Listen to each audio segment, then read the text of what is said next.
예, 오늘 이번 학기에도 부산신학교 평생교육원에서 이렇게 함께 공부하게 된 여러분들 주님의 이름으로 환영합니다.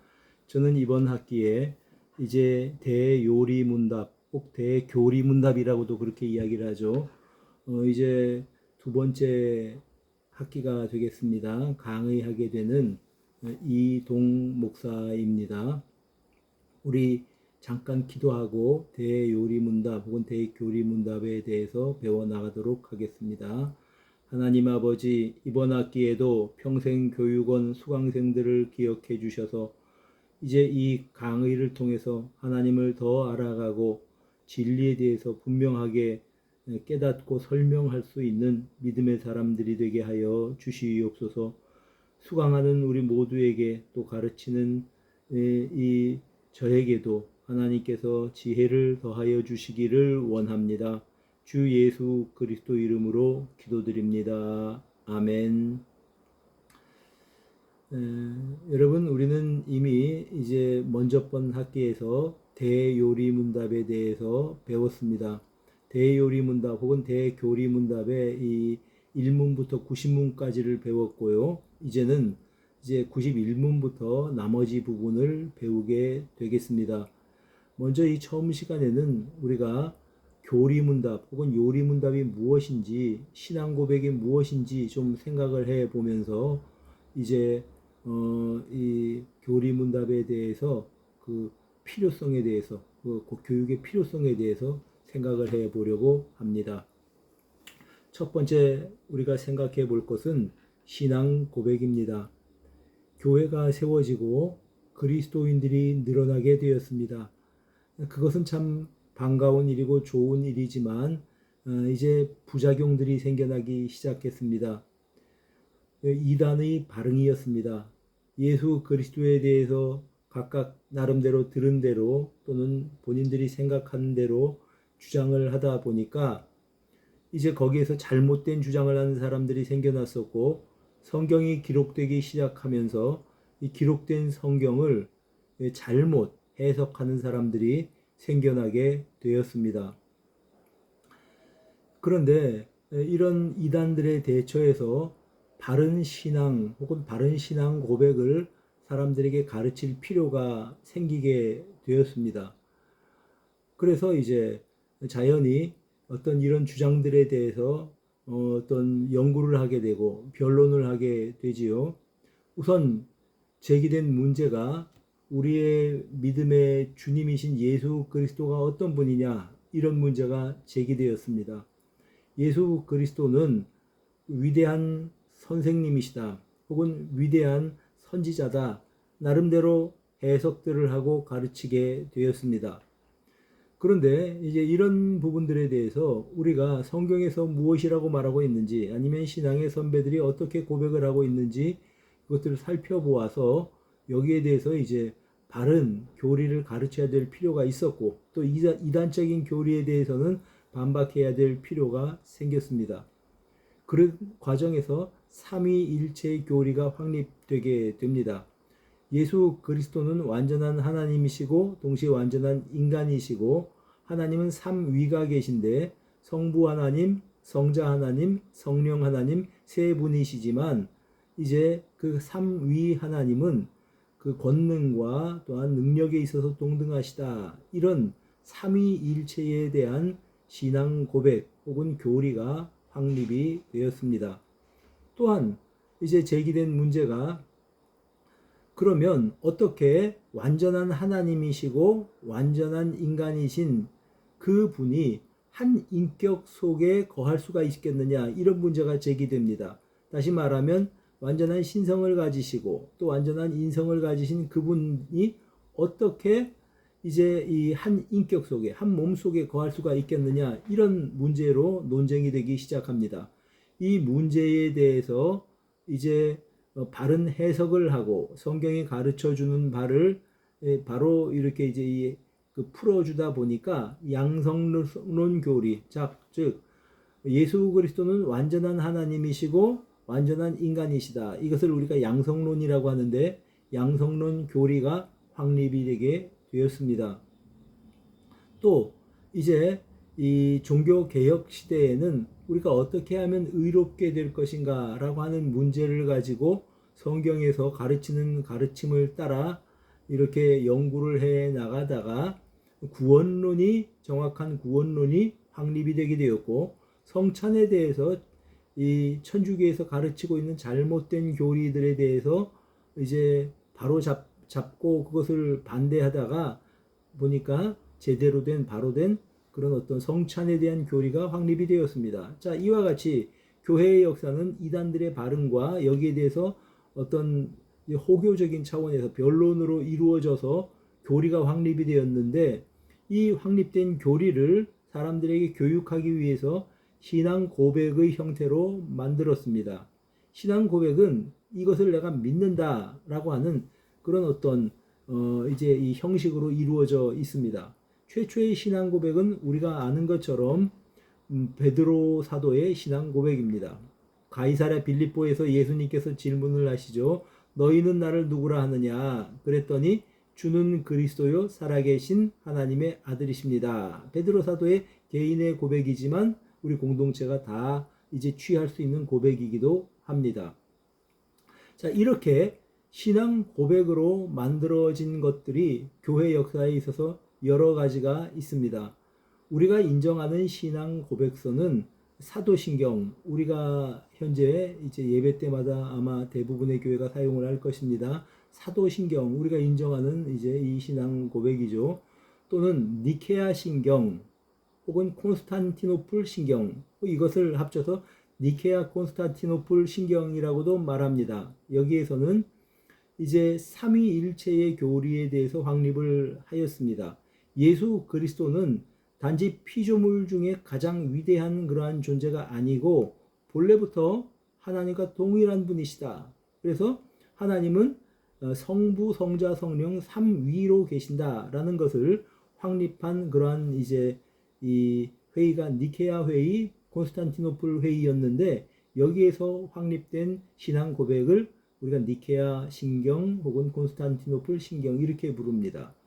그 다음에 이제 이 양성론에 대해서 예수 그리스도께서는 완전한 인간이시고 완전한 하나님이시다라고 하는 그런 양성론을 확립한 회의가 칼케톤 회의였는데, 여기서 성립된 그런 그 신경을 칼케톤 신경이다 그렇게 말합니다. 우리들이 다 받아들이고 있죠. 신교나 구교나 마찬가지로 받아들이고 있습니다. 그리고 종교개혁 이후로는 아우구스 부르크 신앙고백서, 이는 주로 루터교의 입장에서 취하는 그런 신앙고백서죠. 이제 루터의 그런 어떤 신학을 많이 담고 있다고 볼 수 있습니다. 그 외에 하이델베르그 신앙고백서, 그리고 우리가 잘 아는 웨스트민스터 신앙고백서 같은 것들이 있습니다. 그러면 우리가 이 한국 장로교가 취하고 있는 웨스트민스터 신앙고백서가 과연 무엇인지 우리가 생각을 해 보아야 할 것입니다. 그러면 우선 이 웨스트민스터 신앙고백서가 왜 작성이 되었는가 하면 우리가 이것을 알아야 되죠. 우리 장로교의 이 신조의 서원에는 웨스트민스터 신앙개요서와 성경 대소요리 문답은 성경을 밝히 해석한 것으로 인정한다 이렇게 말하고 있습니다. 다시 말하면 우리는 웨스트민스터 신앙고백서를 우리의 어떤 신앙고백으로 받아들인다고 하는 것이죠. 영국에서 만들었습니다. 근데 왜 웨스트민스터 신앙고백서라고 말하냐 하면 웨스트민스터 교회당에서 만들어졌다. 그래서 웨스트민스터 신앙고백서다. 이렇게 이제 이야기들을 하고 있는 것입니다. 종교개혁 당시에 영국 국교회가 이제 이 어떤 신앙을 그러니까 가톨릭으로부터 이제 따로 이제 신앙 고백을 만들고 이제 그 고백서를 만들었는데, 이것이 불완전하다고 하는 그런 불만들이 청교도들 내에서는 있었습니다. 그러니까 국교회의 개혁은 불완전하다라는 거죠. 그래서 이 39개조 신조에서 아직도 가톨릭 영향이 많이 남아있다 이렇게 본 사람들은 우리는 이것 가지고는 안 된다, 새롭게 우리가 신앙고백서를 만들어야 된다, 이런 주장들이 있었습니다. 그래서 이제 여기에 따라서 그 1643년 장기의회의 요청에 의해서 이제 범국가적인 교회 총회를 모이게 됩니다. 그래서 거기서 적극적으로 종교개혁의 정신을 담은 신조를 만들게 되었는데 이것이 바로 웨스트민스터 신앙고백서입니다. 당시에 영국과 스코틀랜드 그리고 이제 아일랜드 이런 곳에서 다 쓸 수 있는 그런 신앙고백서를 만들었는데 121명의 청교도 목사와 30명의 평신도 국회의원 그리고 스코틀랜드에서 파송된 8명의 대표 총 159명이 참여해서 만든 신앙고백서입니다. 회의는 많은 시간 동안 기도하고 금식하면서 이 신앙고백서를 만들었는데요.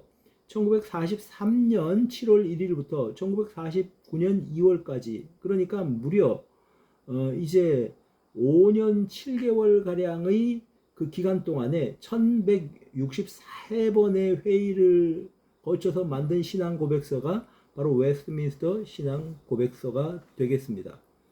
그리고 신앙고백서와 예배모범, 교회정치 그리고 이제 이 웨스트민스터 신앙고백서를 사람들에게 가르치기 쉽도록 문답 형식으로 작성한 196개의 대요리문답, 대요리문답 혹은 대교리문답이라고도 말합니다. 그러니까 196개의 대교리문답과 107개의 소요리문답 혹은 소교리문답을 만들었습니다. 이 웨스트민스터 신앙고백서의 주된 내용은 종교개혁가인 칼빈 선생의 기독교 강요의 정신을 주로 따르고 있습니다. 그러니까 칼빈 신학을 이렇게 집대성한 그런 고백서다 이렇게 보시면 될 겁니다. 웨스트민스터 신앙고백서는 33장으로 이루어져 있는데 이거를 우리가 신도개요서라고 부릅니다. 신도개요라고 하는 말은 이제 신자가 받들어서 신봉하는 고백의 내용이다. 가장 높은 내용이다. 이런 뜻이죠. 그래서 우리가 신도개요서, 믿을 신자, 이를 또자, 혹은 든다, 혹은 높인다라고 하는 이제 들깨자, 그리고 구할 요자, 글서자. 그래서 신도들이 가장 높게 받들어서 고백하는 신앙의 내용이다. 이런 뜻입니다. 그리고 또 이제 이 요리문답 혹은 교리문답이 있습니다. 그래서 이제 이 교리를 문답을 통해서 가르친다 해서 교리문답이 되겠고요. 요리라고 하는 것은 요약된 교리의 문답이라고 하는 뜻에서 요리문답이라고 합니다. 뭐 두 가지 다 쓸 수 있는 그런 표현이죠. 이제 이 장령 교육을 위해서 기록되었다, 만들었다 그래서 대요리문답입니다. 혹은 대요리문답이요. 196개의 문장으로 그 질문과 답으로 이루어져 있습니다. 반면 이거보다 좀 간단하게 어린 아이들과 자녀 교육을 위해서 만든 것이 소요리문답 혹은 소교리문답인데 107개의 문답으로 되어 있습니다. 그래서 이것을 스코틀랜드 장로교회에서 전적으로 도입해서 이제 대요리문답, 대교리문답을 사용하고 소요리문답을 사용하다가 1729년 미국의 장로교회에서 이를 표준문서로 사용합니다. 다시 말하면 미국 장로교회도 웨스트민스터 신앙고백서와 대요리문답, 소요리문답, 신도개요서 이거를요 이제 표준문서로 채택을 합니다. 한국 장로교회는 선교사님들에 의해서 복음이 전파되고 노회가 이렇게 시작이 되었기 때문에 그 영향으로 인해서 자연스럽게 한국 장로교회도 웨스트민스터 신앙고백서 및 대요리문답, 소요리문답을 우리의 표준문서로 채택해서 사용하고 있는 실정입니다. 그럼 먼저 대요리문답에 대해서 대요리문답과 소요리문답의 차이에 대해서 좀 생각을 해 보겠습니다. 우선 소요리문답은 세례교육 시 주로 세례문답자들을 위해서 사용하고 있습니다. 그런데 대부분 교회에서 대요리문답은 문항수도 많고 196개니까요. 소요리문답의 거의 2배가 됩니다. 또 좀 더 내용이 자세하고 달리 말하면 어렵습니다. 그래서 성인들이나 신학생들을 대상으로 하는 문답서이기 때문에 일선 교회에선 잘 가르치지를 않습니다. 그러나 대교리문답을 우리가 공부하게 되면 모든 조직 신학이라고 하는 그런 어떤 이제 신학의 한 부분을 눈에 기초가 되는 것들을 우리들이 뼈대를 갖출 수가 있고요. 또한 성경이 무엇인지, 하나님은 어떤 분인지, 구원은 어떻게 받는지, 혹은 앞으로 종말에는 어떤 일들이 일어날 것인지, 그리고 교회는 무엇인지, 이런 부분에 대해서 명확한 지식을 배울 수가 있습니다. 이것이 대요리문답이죠. 그리고 또 이 대요리문답의 특성은 십계명과 주기도문에 대한 완전하고 풍성한 주의를 여기에 이제 담고 있습니다. 또 소요리문답에는 잘 다루어지지 않은 교회론에 대해서, 교회가 무엇이냐, 여기에 대해서 대요리문답이 굉장히 좀 자세하고 분명하게 문답을 통해서 일러주고 있습니다. 칼빈 선생의 교회론은요, 교회는 이 신자의 어머니다라는 것이죠. 교회는 신자의 어머니라는 거죠. 바로 그런 어떤 교회관이 잘 담겨져 있는 것이 대요리문답이다, 이렇게 말씀드릴 수가 있겠습니다. 그러면 대요리문답을 좀 우리가 개론적으로 좀 살펴보도록 하겠습니다. 대요리문답은 크게 두 부분으로 나누어질 수 있습니다. 첫째는 1문부터 90문까지가 바로 이제 이 전반부라고 말할 수 있습니다. 1문부터 90문까지의 내용은 사람이 반드시 믿어야 할 내용, 그러니까 우리의 신앙의 내용에 대해서, 근본적인 내용에 대해서 다루고 있는데요. 예를 들자면 이제 인간의 목적이 무엇인지, 또 성경은 어떤 책이고 우리에게 성경은 어떤 권위를 가지고 있는지, 이런 것들이 이제 이 90문까지 들어있죠. 그 다음에 하나님은 어떤 분이신지, 그래서 하나님의 본성은 무엇인가, 또 하나님은 이제 이 삼위일체로 계시는데 그것을 어떻게 우리가 이해해야 되는가 하는 그런 것들이 여기 담겨져 있습니다. 그리고 하나님의 이제 이 작정하심, 그리고 하나님의 섭리, 하나님께서 세상을 통치하시는 그러한 것들을, 그러한 역사를 우리가 섭리라고 부릅니다. 그러니까 하나님의 작정하심과 섭리에 대해서 그를 포함하고 있는 것이 이제 그 전반부에 있는 내용이죠. 뿐만 아니라 생명 언약이 무엇인지, 우리가 에덴 동산에서 맺었던 생명 언약이 무엇인지, 또 은혜 언약이 무엇인지, 예수 그리스도를 통해서 우리에게 주신 은혜 언약이 무엇인지를 우리에게 일러주는 내용들이 있고요. 예수 그리스도가 누구신가, 그리고 또 예수 그리스도가 은혜 언약의 중보자이시고 또 그분이 어떤 일을 하셨는가를 우리에게 일러주고 있습니다. 뿐만 아니라 예수 그리스도의 중보 사역의 결과로 말미암아 우리가 구원을 받게 되었고, 교회가 성립이 되었고, 또 우리들은 개인적으로 어떤 과정을 통해서 우리가 구원을 받게 되는지 흔히들 구원의 과정 혹은 구원의 서정이라고 말합니다. 이런 서정들이 이 내용에 담겨져 있습니다. 그리고 또한 우리들이 죽은 후에 사후에는 어떻게 될 것인지에 대해서 또 담겨져 있습니다. 이것이 1문부터 90문까지 우리가 지난 학기에서 배웠었던 내용들이죠.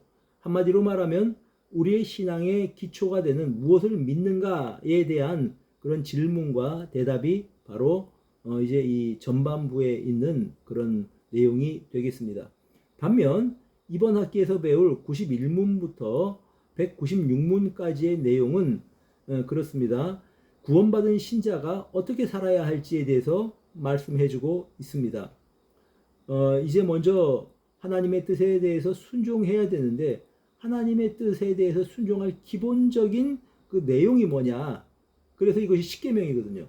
그러므로 십계명에 대해서 쭉 설명을 하고 한 계명 한 계명씩 거기에 대해서 해설을 하고 있는 것을 보게 됩니다. 또한 이제 우리가 회개하고 어떻게 예수를 믿게 되는지, 그 과정에서 말씀은 어떤 역할을 하는지에 대해서 우리에게 일러주는 내용이 이번 학기에 배울 내용이 포함이 되어 있습니다. 뿐만 아니라 성례가 무엇인지, 우리가 인정하는 성례가 두 가지죠. 세례와 성찬입니다. 세례의 의미가 무엇인지, 또 이제 성찬의 의미가 무엇인지에 대해서 우리에게 일러주고 있다고 하는 그런 말씀입니다. 그러므로 우리가 이제 이런 이 내용들을 이번 학기를 통해서 배우게 될 것입니다. 이제 이 대요리 문답에 대한 그 아마 이렇게 전체적인 그 강의안이나 아니면 이 어떤 문답서에 대한 내용들을 여러분들에게 이제 전달을 할 수가 있을 것인데요. 대체로 이제 이런 내용들을 중심으로 해서 배우게 되겠고요. 이번 학기에 특별히 이제 교재를 쓰시려고 하는 분들은 대요리 문답이 되어 있는 이제 총회 헌법도 괜찮고요. 아니면 나용화 목사님이 그 저술한 기독교 문서 선교에서 2002년에 발행한 그런 웨스트민스터 신앙고백서 이런 내용들을 참조로 해도 괜찮을 것입니다. 중요한 건 대요리 문답에 대한 어떤 문과 답이 있는 그런 문서가 있으면 그걸 가지고 봐도 되겠고요. 여러분 아마 이제 인터넷을 사용하시는 분들은 인터넷에 보면 이제 이 교리 대요리 문답에 대한 내용들 문답이 되어 있는 그런 그 문서들이 이제 있으니까 이렇게 사용을 하셔도 될 것입니다. 그래서 이제 이번 주부터 한 11주까지 196문을 이제 다음 주부터 구체적인 내용은 배우게 될 것입니다. 아무쪼록 이번 학기에 강의를 통해서 여러분들이 이제 하나님이 어떤 분이신지 좀 더 알았으면 좋겠고 우리가 믿는 신앙의 내용이 무엇이고 순종이란 것이 무엇인지 여러분들이 자세히 아는 계기가 되었으면 좋겠습니다. 감사합니다. 다음 주에 또 우리가 강의를 이렇게 이제 보도록 하겠습니다. 다음 주에는 좀 이렇게 지금 현재 제가 가지고 있는 어떤 방송 시설이 이제 지난번에 쓰던 것들이 좀 뭔가 좀 이상이 있어서 그 내용들을 그러니까 이제 강의 내용들을 직접 띄워주지는 못했는데 다음번 강의 때부터는 이것을 띄울 수 있도록 그렇게 한번 이제 마련을 해보도록 하겠습니다. 잘 지내시고 행복한 추석 명절 보내시기를 바랍니다. 하나님 아버지 사랑하는 우리 모든 수강생들에게 은혜를 베풀어 주셔서 하나님과 동행하는 행복한 그러한 이제 이 명절을 보내게 하시고 우리 하나님을 기쁘시게 하는 저들이 다 될 수 있도록 도와 주시옵소서.